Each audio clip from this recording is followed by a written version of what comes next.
Olá pessoal, bem-vindos ao canal Medicina em Class. Eu sou o professor Gilvan Amorim e este é o nosso curso de eletrocardiografia básica. Pessoal, estamos apresentando a aula 18ª, aula de número 18, interpretação estereotipada do traçado eletrocardiográfico. Pessoal, a partir desta aula, a coisa vai ganhar um tom mais prático, mais clínico, menos continha, menos filosofia, menos ciência básica, como nós fizemos nas aulas anteriores, mas eram bases muito importantes. Eu quero apresentar para vocês um modo que eu chamo de interpretação estereotipada. É aquela interpretação insistentemente repetitiva, faz-se da mesma forma em todos os casos, porque isso evita que você deixe de ver alguma coisa que não pode deixar de ver para o diagnóstico, tá? Em eletrocardiografia, pessoal, acontece uma coisa muito interessante, muito frequente, infelizmente, que eu chamo de síndrome do deslumbramento eletrocardiográfico. É aquela condição que normalmente é um aluno, é um residente, é alguém ali que está começando na carreira médica, está começando a ter contato com traçados eletrocardiográficos e se encanta, não, mais do que se encanta, se paralisa, sente-se como que hipnotizado por um determinado achado e a partir daí não sabe mais como desenvolver a análise do traçado, né? A gente chama de síndrome do deslumbramento. Então, essa é uma boa vacina contra essa síndrome. Ainda que você encontre um supra de ST que você não sabe explicar, uma inversão de onda T que não faz sentido, uma onda P retrógrada que está muito esquisita, ainda assim, se você mantiver na sua cabeça essa sequência padronizada, pessoal, repetitiva, por isso que cria um estereótipo. Então eu quero apresentar para vocês, nesta sequência que eu trago aqui hoje, essa avaliação que não importa o diagnóstico, não importa se você bateu o olho e disse muito fácil, bloqueio de ramo esquerdo, não, muito fácil, isso aqui é crescimento ventricular esquerdo, não interessa, sigam o mesmo padrão sempre, porque isso vai ajudar muito para que vocês não errem. O primeiro item, pessoal, dessa análise é a identificação. Alguém pode dizer assim, puxa, eu acho que errei de canal, estou no canal de semiologia, estou tendo uma aula de HPMA e não percebi. Quase isso, tá, pessoal? Muito importante a gente ter uma identificação básica. Eu tenho um amigo, um grande colega que ele diz assim, eletrocardiograma sem identificação é igual lixo. E ele literalmente joga fora, já teve vários problemas com isso, que ele joga fora um traçado encontradiço numa unidade qualquer de internação sem identificação, ele joga fora. E isso evita muito problema realmente. Então, nome, pessoal, idade, gênero, data e hora do traçado, pessoal, é extremamente importante isso. Por exemplo, se nós tivermos uma unidade de cuidados coronarianos tratando de um paciente com alguma síndrome coronariana, é muito importante saber o horário em que aquele traçado foi obtido, data com certeza, né? Mas o horário para que a gente componha na nossa cabeça uma evolução cronológica daquela patologia. A hipótese diagnóstica, né? Alguém já disse assim, não, mas colocar a hipótese diagnóstica do traçado é ajudar a dar o diagnóstico. Não, pessoal, não assim.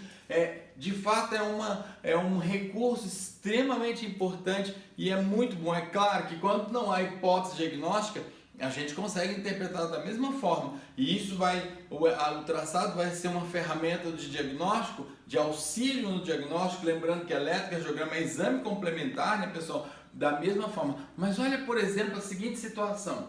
Nós temos um traçado de um paciente com dor precordial típica, cujo, então isso vai aparecer na hipótese diagnóstica, cujo laudo, pessoal, cujo diagnóstico eletrocardiográfico é bloqueio de ramo esquerdo. Gente, isso é igual fibrinólise, ou seja, esta informação foi salvadora do paciente.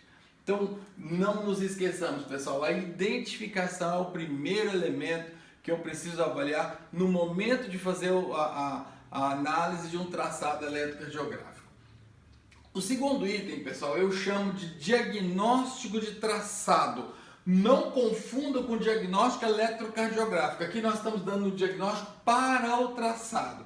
Alguns itens que são importantes de serem considerados nesse momento. Primeiro, a qualidade do traçado.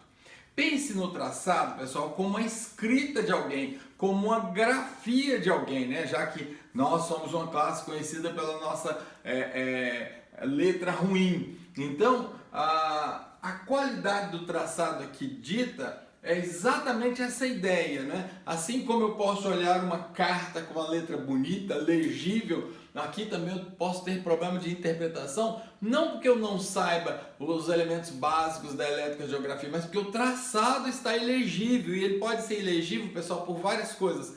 Traço muito fino, muito tênue, sem pressão adequada da caneta escritora, traço falhando, ou seja, houve ali uma falta de contato entre a caneta escritora e o papel. E quando eu falo caneta escritora, claro, eu estou me referindo àqueles modelos que contêm caneta, mas qualquer elemento que gere a grafia desse nosso traçado pode aparecer isso, né? Presença de artefatos, pessoal. O que são artefatos? Nós vamos ter uma aula só sobre esses assuntos assim mais à parte, vamos dizer assim, mas artefatos para esse momento aqui, eu posso dizer para você que é um desenho que não faz parte dos eventos eletrocardiográficos que se traduz no traçado. Então eu aqui dei dois exemplos, né, pessoal? Um exemplo em que a gente tem toda uma inscrição com tremor, então compare, esse seria o original e esse aqui é aquele traçado feito com tremor. Daria como exemplo para vocês, falta de aterramento, ou então alguém ali tocando o paciente, ou tocando a cama. Camas de ferro são muito comuns, hoje em dia a gente vive a era do plástico, né? Então tem menos ferro nas nossas enfermarias e UTIs, mas a cama de ferro é outra condição que pode gerar um traçado desse, pessoal. Nós vamos ver na aula de como fazer um traçado eletrocardiográfico, nós vamos ver que tem uma ferramenta, que tem uma tecla na maior parte dos aparelhos em que eu consigo reduzir esse artefato, chama tecla do filtro. E uma outra causa, pessoal, muito importante são as mais variadas doenças que levam a tremores, né? Como diz um colega meu, muitas vezes a gente faz diagnóstico de Parkinson pelo eletrocardiograma. É claro que isso é uma brincadeira, mas o paciente parkinsoniano ele tem um tremor que, uma vez sendo uma atividade elétrica muscular esquelética, ela é percebida pelo eletrocardiograma e é traduzida ao tempo que se inscreve os eventos eletrocardiográficos, e isso pode nos confundir, né? Aqui, pessoal, eu quero fazer um destaque, é aquele paciente com frio, né? Ele chega lá na sala de eletrocardiograma, está 16, 17 graus no ar-condicionado, então ele precisa despir a maior parte das suas roupas e aí começa a tremer de frio. Da mesma forma que no parkinsoniano, essa atividade muscular tem um cunho elétrico e é percebida, é registrada pelo nosso equipamento. E uma outra forma de artefato, pessoal, é quando nós temos aquele artefato em escalada. Também tenho exemplo para mostrar para vocês. Aquele traçado em escalada, aquele traçado em que se perde a linha de base. Na grande maioria das vezes, pessoal, esse traçado em que se perde a linha de base é decorrente de movimentação grosseira do paciente. Aquele paciente que não entendeu ou que não foi orientado para se manter imóvel, ou é aquele paciente agitado por qualquer razão. E aí a gente vai lembrar que, por exemplo, os pacientes coronarianos, né? Imagina alguém com dor anginosa, como não estará agitado, como não estará em angústia. Esse paciente pode apresentar esse tipo de artefato. Então, pessoal, o primeiro elemento do diagnóstico do traçado. Aqui nós estamos diagnosticando o traçado. Como é esse traçado com o qual eu quero trabalhar?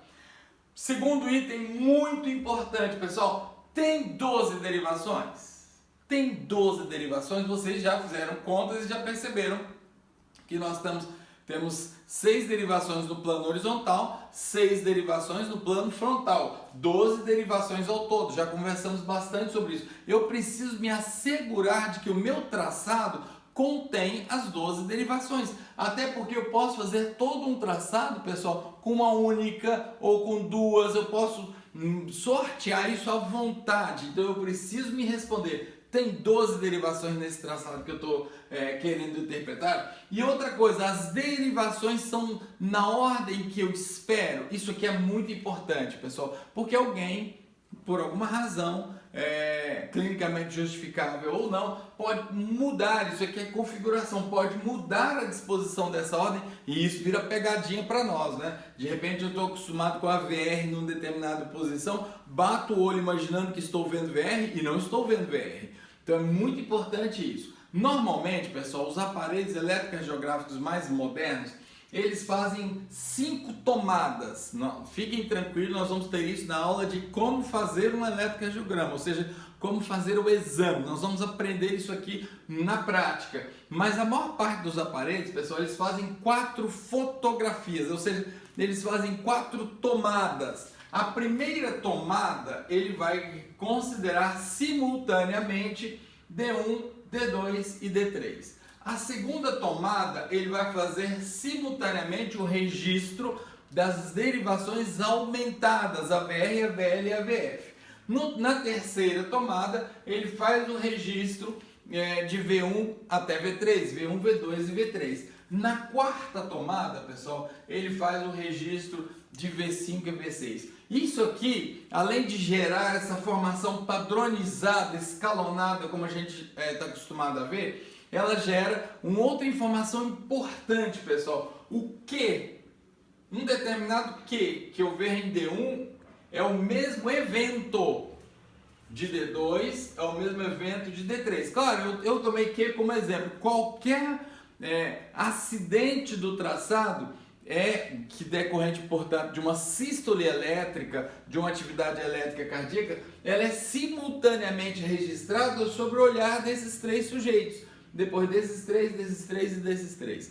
Então, o primeiro QRS dessas 3 derivações, nesses modelos, é exatamente o mesmo evento, visto de forma diferente, visto de ângulo diferente. Muito bem. E depois, pessoal, o quinto momento é aquele momento em que se registra o que nós chamamos de D2 longo. Normalmente, o barramento do traçado é feito só por D2 longo. Lembrando, né, pessoal, algumas aulinhas nossas lá atrás. Mirando de um ponto A no início de um D2 longo a um ponto B, nós temos o tempo decorrido de 10 segundos. E por que isso é útil? Porque eu multiplico por 6 e obtenho a frequência cardíaca. Só para aproveitar aqui a deixa e recordar esse ponto. Pessoal, eu tenho aqui em minhas mãos, vou cobrir aqui a identificação.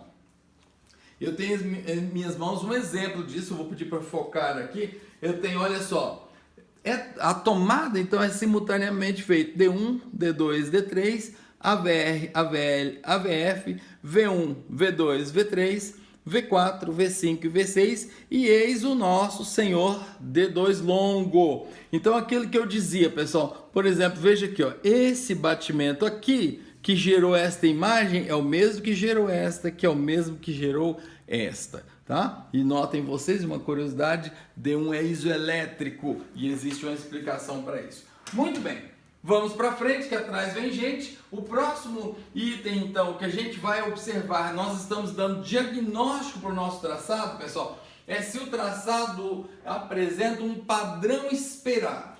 Gente, tem determinados padrões no traçado eletrocardiográfico, tem determinados comportamentos das derivações que são esperados. Então eu deixei aqui alguns exemplos ao longo do curso, nós vamos falar bastante sobre eles, mas eu preciso ter um olhar crítico. Não porque isso vai necessariamente invalidar minha análise, mas eu não posso deixar passar batido nesse momento estas condições. Deixei aqui alguns exemplos, né?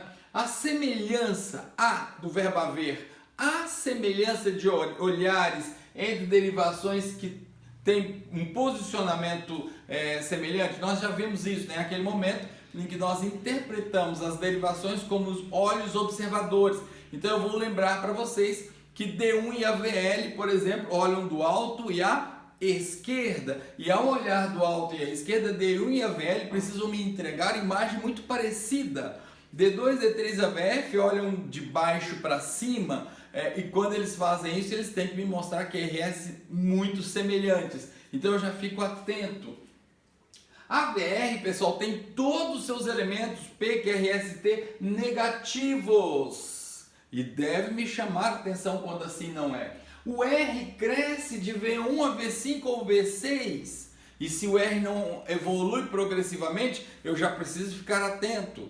Pode ser da patologia do coração, mas pode também ser de uma distopia, de um erro na colocação dos eletrodos torácicos, tá? Então, pessoal, padrão esperado. Sempre se pergunte a respeito disso. Ao longo das aulas você vai aprender os padrões esperados e vai conseguir olhar aqui mais criticamente. Finalmente, pessoal, o último elemento para o diagnóstico do traçado, nós vamos indagar ao traçado para que ele nos responda se é um traçado calibrado.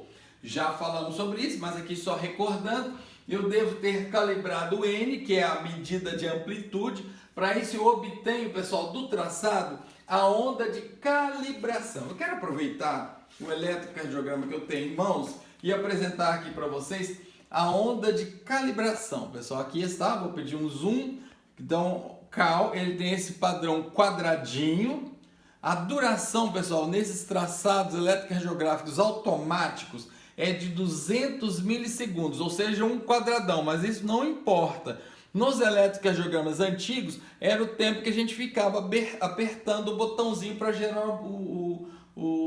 a calibração, o padrão de calibração. O que importa, pessoal, que na altura, eu quero que mostre com detalhe novamente, que a altura tem 2 quadradões, ou seja, 2 quadrículos. Isso aqui está lá na aula de anatomia dos traçados eletrocardiográficos, você pode facilmente recordar se não estiver seguro. Quando eu encontro um traçado, pessoal, cuja onda de calibração ocupa verticalmente 10 quadradinhos, nós vamos dizer que esse padrão é calibrado em N.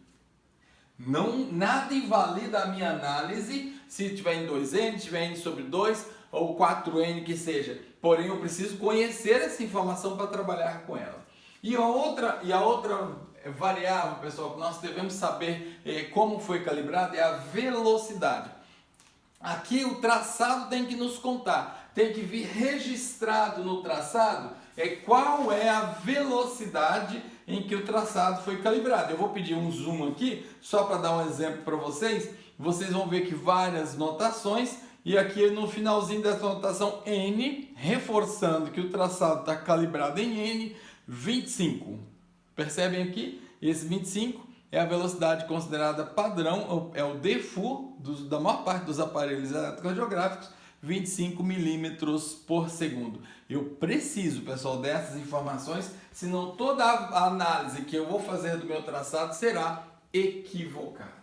Muito bem, então temos o diagnóstico do traçado, quiçá o melhor diagnóstico possível para que a gente então caminhe adiante desses aspectos. Pessoal, o terceiro elemento que eu preciso obrigatoriamente fazer é o cálculo da frequência cardíaca. Aqui eu lembrei que eu lembro que nem sempre a frequência atrial é igual à frequência ventricular, tópicos de aula no futuro. Então, quando não forem iguais, eu preciso valorizar e medir e registrar a velocidade de um e outro. E isso já me dá uma pista em termos de diagnóstico.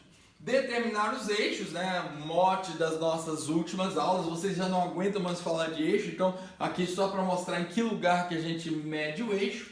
Quinto item é a avaliação do ritmo. E a grande pergunta que a gente inicia tentando responder é assim: trata-se de um ritmo sinusal? Essa é a pergunta que vale 1 milhão. Sim, ok, toca para frente, o ritmo está ok. Vamos lembrar, né, pessoal, que o ritmo, se a gente imaginar aquela música com aquela batida de bateria ali que a gente gosta, né? Fique imaginando essa música agora na sua cabeça. Sabe aquela situação em que você consegue predizer o momento que o baterista vai tocar o tambor, ainda que ele não tenha tocado ainda? Isso é ritmo, pessoal. E aí já traz 2 conceitos para nós: ritmo regular, quando eu consigo essa previsibilidade; ritmo irregular, quando eu não consigo.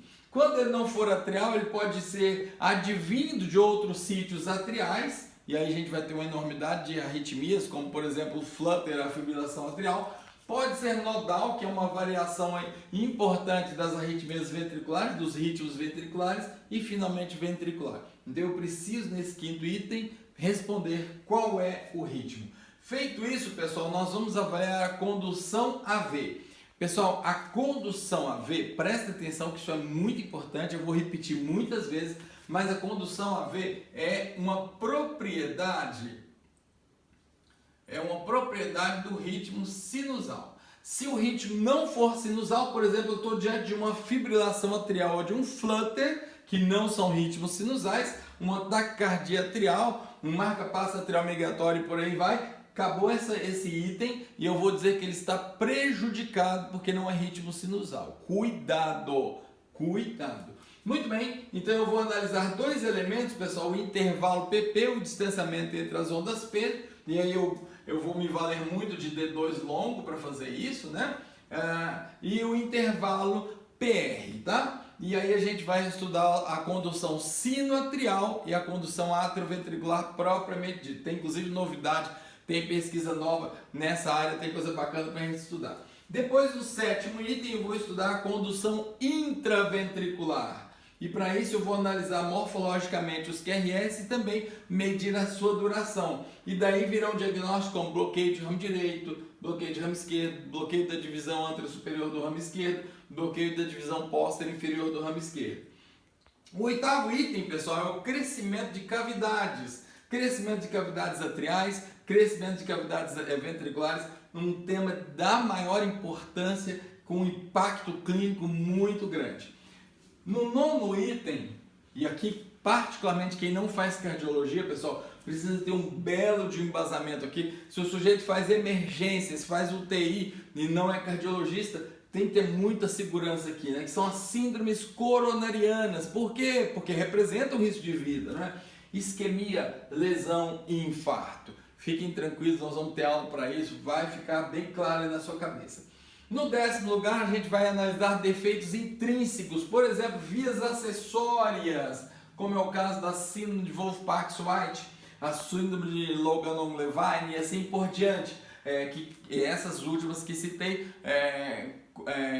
constituem as síndromes de pré-excitação, vão dar arritmia por reentrada, né, só para a gente ir familiarizando com esses termos.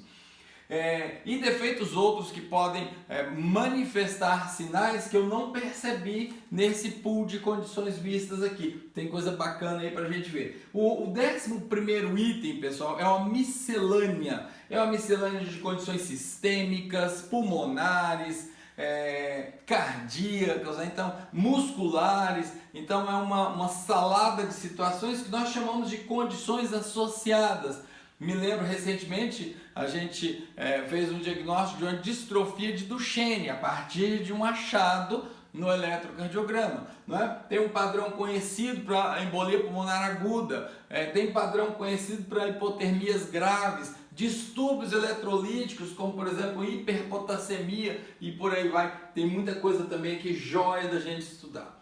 No 12º item, pessoal, então a gente compõe o laudo final. Ou seja, depois que eu analisei todos esses detalhes, eu falo qual é o laudo final, do tipo infarto em parede, corrente de lesão em parede lateral, ou bloqueio do ramo esquerdo, ou ainda crescimento ventricular esquerdo. Esse é o diagnóstico que vai aparecer aqui, pessoal, nisso que a gente chama de laudo final. E nesse desenho nós vamos seguir as recomendações, as premissas da diretriz, da última diretriz de 2016, da diretriz da Sociedade Brasileira de Cardiologia para análise eletrocardiográfica, tá? Nós vamos também ter uma aula só sobre a diretriz tem algumas coisas interessantes para a gente analisar, mas nossas aulas são todas formatadas segundo a diretriz, que já ganha um modelo oficial. Quando houver uma divergência, a gente vai contar para vocês a diferença que eventualmente existe entre autores, mas sempre tomando como referência, como desempate, aquilo que for mencionado pela diretriz da Sociedade Brasileira de Cardiologia. Pessoal, esse era o recado de hoje. Não esqueçam da síndrome do deslumbramento, não esqueçam da importância da avaliação estereotipada. Eu já sei que está normal, eu já sei que é um bloqueio de ramo direito, eu já sei isso, já sei aquilo. Esses são os piores momentos, porque é aí que nós vamos errar. Ou então aquela situação que a gente trava as 4 rodas e agora o que eu faço? Chamo o médico porque eu não sei para onde vou com esse eletro aqui. Sempre mantenham esse padrão. Chova ou faça sol, mantenham esse padrão. Tá, pessoal? Isso vai ajudar muito, isso vai aumentar muito a chance de vocês chegarem num diagnóstico certeiro e de o eletrocardiograma cumprir a sua função como exame complementar nas mais variadas condições clínicas que a gente tem por aí e nas mais variadas situações em que devemos, como médicos, tomar decisões. Um grande abraço, pessoal. Obrigado pela companhia, obrigado pelo prestígio, obrigado por essa caminhada até aqui. Vamos juntos aprendendo eletrocardiografia. Eu espero o seu like, o seu joinha aí. Isso é muito importante para nós. Não deixe de ativar o sininho para receber as notificações de novos vídeos. Vem aí novos vídeos, pessoal. Um dos vídeos bacanas que a gente está fechando aí para vocês é um vídeo muito interessante contando a história da eletrocardiografia, como é que tudo isso surgiu, como é que chegou nos nossos dias. Tem muita história bacana para a gente contar nessa aulinha. Não perca, viu? Não deixe de se inscrever no canal também. Tudo isso, pessoal, ajuda que a gente possa desfrutar melhor das funcionalidades aqui desse dispositivo de rede social. Um grande abraço e até o próximo encontro. Tchau, tchau!